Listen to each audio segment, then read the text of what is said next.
Welcome to the Learning Pines YouTube. We hope this video helps.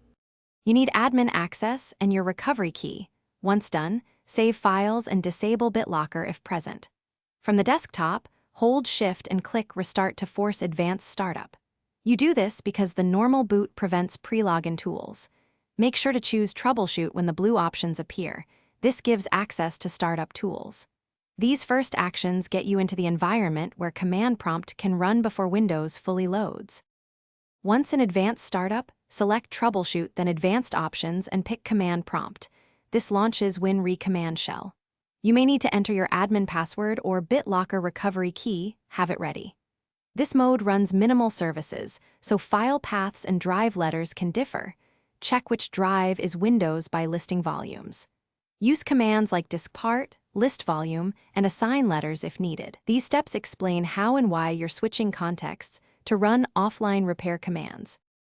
Run the commands you need. For file system fixes, run chkdsk. For system file repair, run sfc with the /offbootdir and /offwindir flags. For boot issues, run bootrec and rebuild bcd.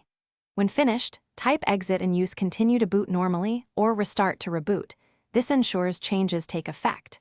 If Command Prompt won't open, check that BitLocker was suspended, confirm the recovery key, or use USB recovery media. That single troubleshooting tip usually resolves access failures.